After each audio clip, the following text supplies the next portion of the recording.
Greetings from Kamakura, Japan. Once again, it's your tea friend Dweez. And guess what I'm doing? I bet you have a guess. I'm drinking tea. Because that's what I like best. Wish you were here with me drinking tea on this sunny final day of September. Here in Kamakura it started to get cool. But you know what's really cool is going to an even cooler place, temperature-wise, than the place you live in, which is where I went earlier this month to Kobuchizawa, which is a pretty cool town in Yamanashi, a couple hours away. I'm gonna tell you a short story today about going to Yamanashi. But first, let me pour another cup of tea.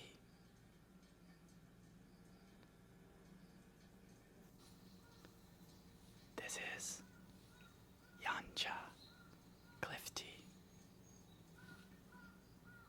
Some call it rock tea. This one's called Rogue.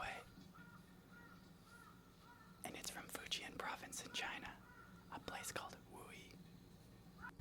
And boy, does it really hit the spot on an early fall day like today. But if you're anything like me, you prefer calling it autumn. Now, where was I? Oh yeah, this is a story not just about Yamanashi, but a story about a bathtub. A bathtub that perhaps all bathtubs will aspire to, or at least the people who use bathtubs. And when you're done hearing the story, maybe like you, like me, like us, we'll all have a new view of bathtubs. So this story begins at an onsen in Kobuchizawa. I'm not going to reveal the name of the onsen for reasons that will become obvious later. But at this particular onsen, like at many onsens, there's this liminal space. Maybe you can call it the waiting area, or the chilling area, or the area between where you buy a ticket to the onsen and to where you submerge in the volcanic and mineral enriching waters that help you rest your weary bones. But you see, after resting my weary bones, including a couple of cycles in the sauna, I was feeling right as rain, as I'm sure everyone is when they get out of the onsen. And I came out, and there I was, relaxing in the liminal space. With my friend B. My friend B was hosting me for a couple of nights of writing, a real retreat, a real reprieve from life, trying to wrangle double dragons.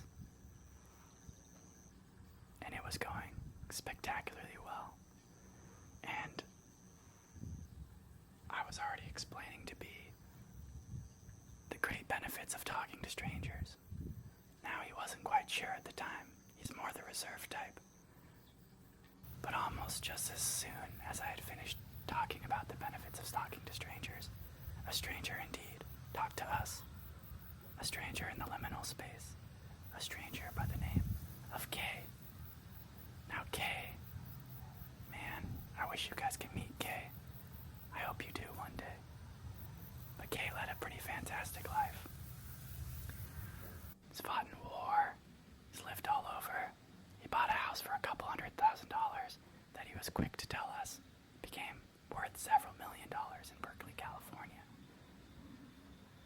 But he was Japanese by birth, and he had returned to Japan long ago in the 80s chance to shepherd over many sports teams from the United States and had pictures with legends, the likes of which anyone would be proud.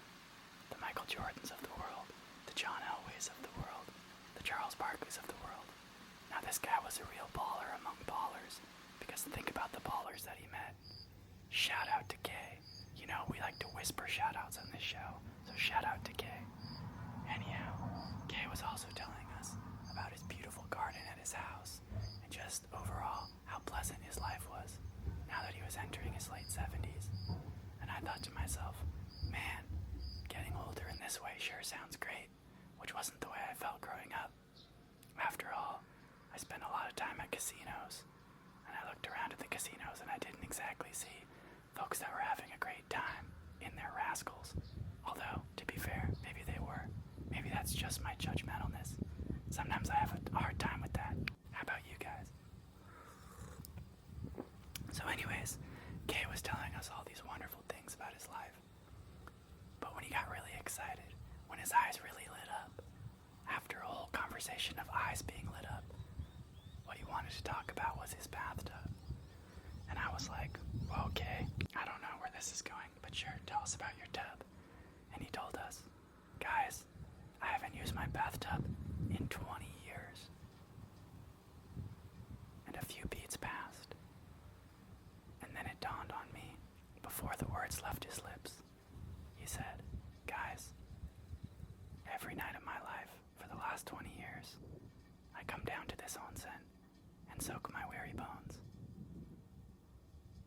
And I thought, man, more than the sports athletes, more than the beautiful garden, or the $7 million house, I have a feeling it's this onsen that's doing it for you, Kay.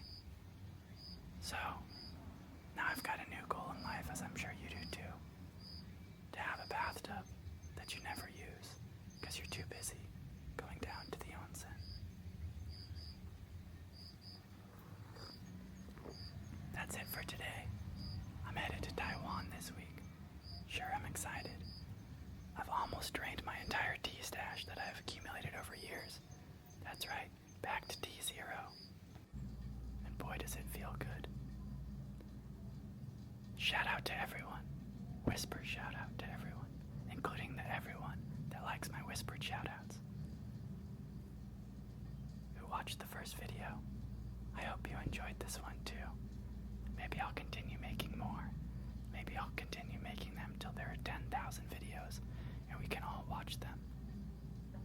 At the onsen waiting room, that beautiful liminal space. After all of us have rested our weary bones, and our eyes are aglow, and we're telling other strangers how we've never used our own bathtubs. Smash that like button.